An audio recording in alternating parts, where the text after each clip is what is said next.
Hello, it's April and welcome to Snapdragon Hollow. Today I'm here to update you on the books that I've recently finished up reading. I thought that I would just go ahead today in the video and share with you what I've read so far, and in another video in the next book vlog I will share my autumn TBR with you as well as a fun back to school haul.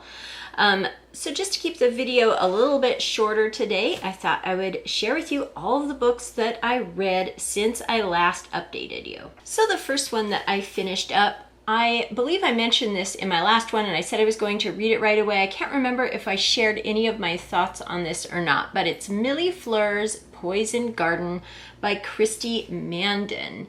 And this was such a cute book. I really enjoyed all the illustrations here. You can see a lot of the wonderful illustrations. Again, it talks about this girl who moves in, very Addams Family-esque here, and rather than planting the same kind of flowers that everyone else in the community plants, she plants some sort of crazy, rare plants, a little bit more on the not so pretty side. Interesting sorts of plants and things. Here it says fanged fairy moss, sore toothwort, tentacled tansy, that sort of thing. So it's kind of a spooky-ish garden here. And the town council doesn't really like it and asks her to change, but the book goes on and she kind of works through it and gets people to understand what she's doing here. And so it's a little bit about acceptance and not being the same and being different and things like that. So really cute. I loved it because it was garden themed, and I love gardening, of course. And then in the back of this book, it even has a section here on snapdragons and spider plants. And of course, this is Snapdragon Hollow here, so you can imagine that I really love snapdragons. And so of course I thought it was really cool that they mentioned snapdragons in this book, as well as some of the other fun garden plants. So I really enjoyed this. I think I'll have a lot of fun reading it to my grandkids as well. So Millie Flur's Poison Garden, I gave this one a 4 stars. Then just a couple books that I'm still working on. I started Pride and Prejudice in July, and I'm still working my way through. This one is just a little bit of a slower read for me. I have a lot of other books right now that are really riveting and just pull me in, and I just want to keep reading them. So I do make sure to read a chapter of this as often as possible. And I've made my way about halfway through the book. So I will continue updating you. I'm still loving it. I really love it. It's just not as quick of a read because it's a classic. The language in there requires a little bit more forethought. A lot of my reading time is in the evening when I'm a little bit on the tired side. So it's a little bit slower going for me, but it is still a wonderful book, and I'm still going to work on finishing it. I'm also still working on Wildwood. I had to set this one aside to finish up some library books that I'll mention here in a bit.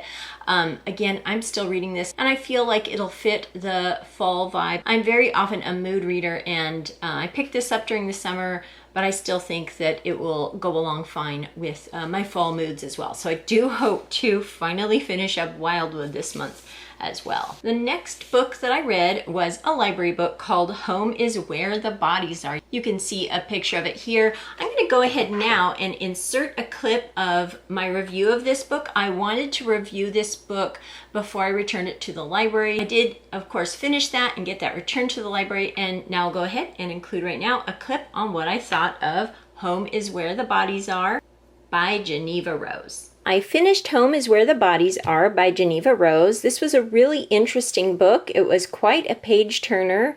I got through it in just a few days. This is a library book, and I wanted to get this returned to the library right away, so I'm going to go ahead and return this today after I'm done with the review here. Again, this was a really good book. It wasn't as scary as I thought it was. There was definitely a thriller element to it, especially towards the end. Towards the end, I did sort of have an inkling of the twist that was going to happen in the story here. You have an idea towards the end about the twist that kind of happens at the end there and who's responsible and what actually happened. In this book, there are 3 siblings that come together to go through the home of their deceased mother. They come across a VHS tape while they're cleaning up their parents' things, and on the tape there is a crime being committed, what looks like a crime perhaps, and that their parents may be involved in this. So there's a mystery surrounding that, and that's the basis of the book here. This was really interesting though. The family dynamic, the sibling dynamic was interesting. The thought of going through your parents' things and how that works within a family, that was all really interesting and I think written really well. There was a lot to think about in this book. The book flowed really nicely, and again, there was that thriller element, a lot less scary than I thought. I thought it was going to be a bit more of a scary type thriller book, just the cover just kind of looked like it might be like that. But it was actually a little bit more of an interesting conversation about families and how they work together, and then of course, kind of going through things after your parents are passed away. So I thought that that was a really interesting conversation that the author had alongside of this like thriller element and crime element. It was really interesting. So I enjoyed this book. I thought it was really good and definitely a very interesting thriller. I'm glad I was able to check this book out, and now I'm going to go ahead and get it returned to the library. And I forgot to mention here, I have my cup of tea, the tea that I always enjoy here, my Twinings Irish breakfast tea. Today I'm drinking it in this fun cup here from the Tillamook Cheese Factory. If you're from around the Pacific Northwest, you'll know what Tillamook Cheese Factory is, or if you've ever visited the Oregon coast. I love visiting the Tillamook Cheese Factory. I picked this mug up either a year or 2 ago when I last went to the Tillamook Cheese Factory. I haven't gone so far this year, but I do hope to. I've been trying to get down to the beach as often as possible. I went a bunch this summer, but I did not stop by the Tillamook Cheese Factory. I was at different beaches, and sometimes it's a little quicker to get home a different way rather than passing by Tillamook, but I definitely need to make it a point to stop in, pick up some cheese, and look around at their fun factory and their fun gift shop. So that is where this mug is. I really love the ship on it. I think that that's really pretty. And so along with my tea, I also have a fun snack that I will share with you in just a bit. But let's get on to the next book I read. This is a little short classic by Henrik Ibsen. This is A Doll's House. This is the Dover Thrift edition here. You can see, and this was such an interesting story here. It was a quick read. This book is about a homemaker. I believe this takes place in the late 1800s. And just some of the stereotypical ways that women were thought of and treated, and the way that the main character kind of goes from the care of her father to the care of her husband. She's treated a bit like a child, talked to in sort of a demeaning way. It's really interesting to see how that played out on the main character's mental state. And she made some errors in judgment, and it just led to sort of the breakdown of her life in many ways. I won't spoil what happens in this book. I would definitely encourage you to read it. As a homemaker myself, but of course a homemaker in today's modern era, though I still found it very interesting. This play was considered controversial at the time it was written, and I can see why. It definitely takes some of the societal norms of the time and puts kind of a light on that, and criticizes that some and shows you some of the pitfalls. I'm not sure I agree with the author's take on it all.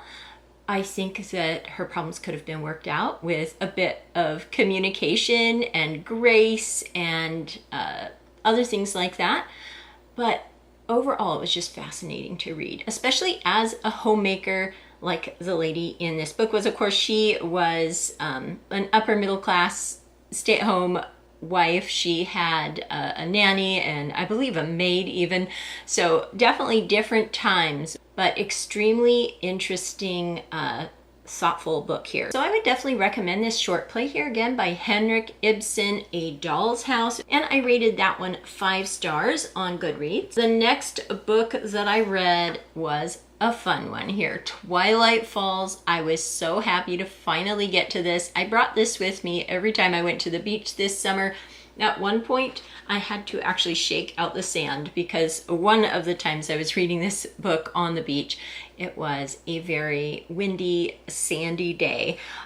You can see the bookmark I chose here, I left it in here just so I could talk about it here, was a little flavor guide from my favorite saltwater taffy brand here, Taffy Town. Their taffy is tree nut free, and I'm allergic to tree nuts, so it's really nice that I found a brand of saltwater taffy that I could really enjoy safely. And they have, as you can see, so many flavors here, front and back. So we always love to pick up some at our favorite little candy shop down in Seaside, Oregon. I always get a big bag to have throughout the summer. And it was handy having this little guide here. While we're down relaxing at the beach, my husband and I love to eat a few pieces of saltwater taffy. We usually split them, each piece, so that we could see the flavors and see what we think of them. And so this was our little guide. And it was also a handy bookmark. So if you want to try some good saltwater taffy, Taffy Town saltwater taffy, I believe they sell this online. But anyway, back to the book here, A Shady Hollow Mystery, Twilight Falls by Juno Black. It is a writing team.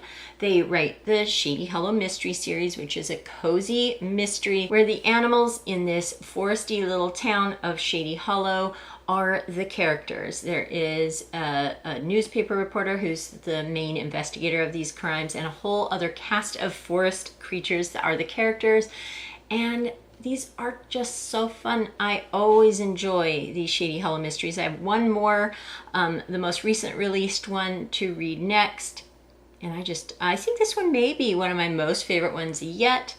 I really enjoyed it. I did guess the ending partway through towards the end here. I did have my suspicions, and I was right about the mystery, which always makes me feel really smart, and I actually like it when occasionally I can solve the mystery along with the main investigator here. So very fun book. I would highly suggest it. Just a very lighthearted read, and of course with the forest animals, it fits right in with the fall season. And I did rate this one a 5 stars.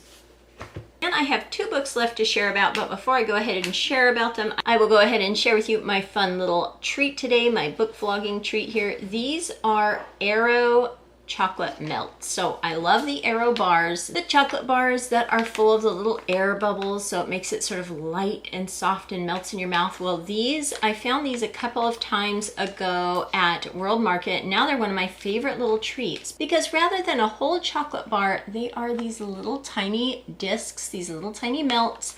And again, because I stick with a fairly low sugar diet, I like to keep my treats a little bit on the smaller side and nice and special, and these definitely fit the bill. I'll go ahead and open one up here and share that with you. You can see how nice and tiny they are. Just like the size of a quarter, maybe a little bit smaller. And let me go ahead and break it open for you here so you can see the inside if you can. So hope you can see the inside there.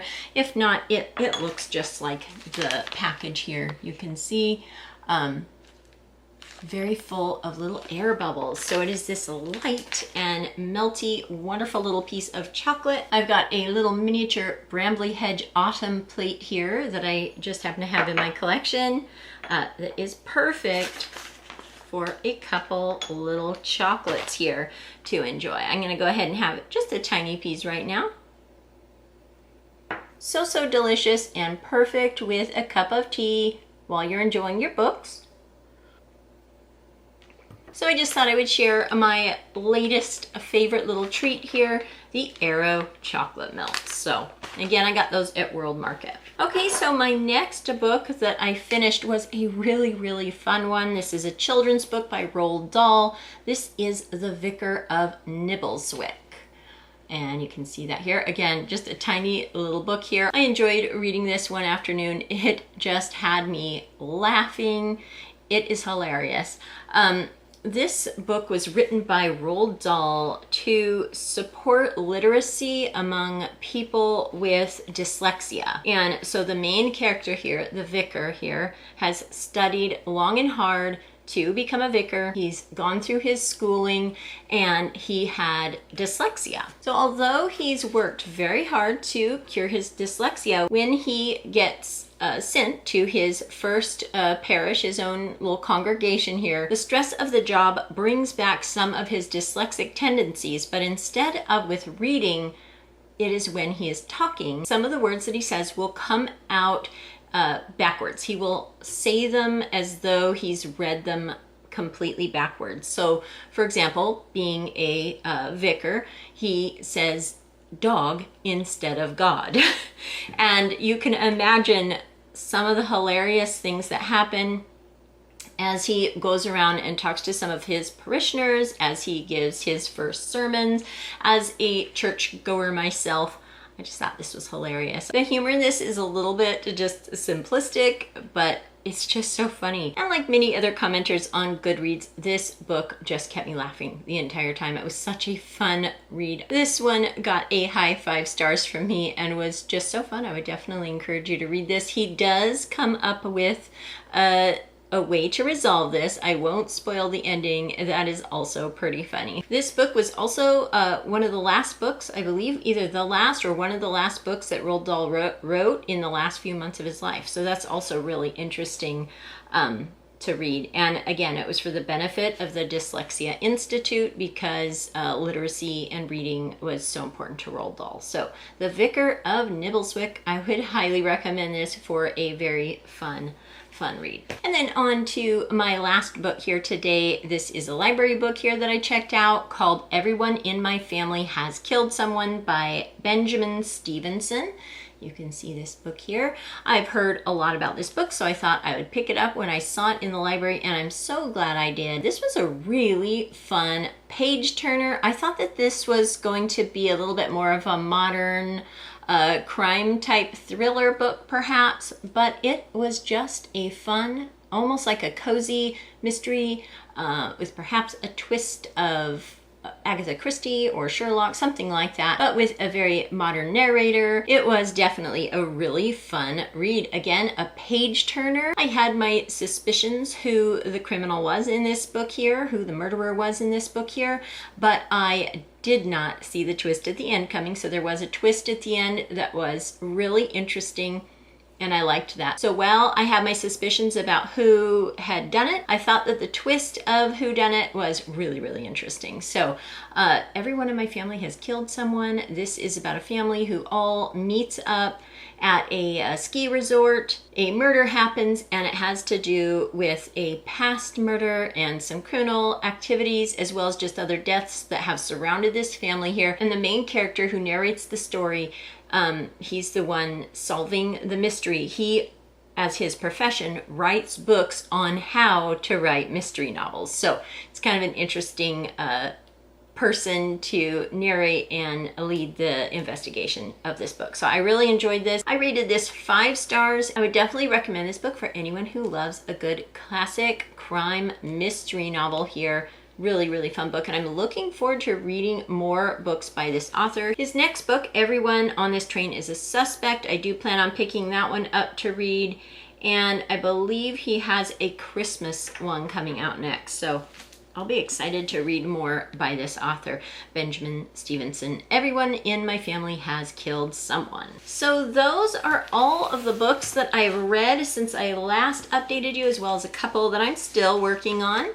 And I hope you enjoyed hearing my thoughts about all these wonderful books. I had a really good last few weeks of reading. I really enjoyed all of the books that I read this month. It was really a great month for reading, and I'm excited to continue on with some of the books that I have picked out for the fall. And I look forward to sharing my fall TBR with you in my next book vlog. So I'm gonna go ahead now and finish up my tea as well as my chocolate. And I hope everyone is having a wonderful day. Thank you so much for watching, and I'll talk to you later. Goodbye.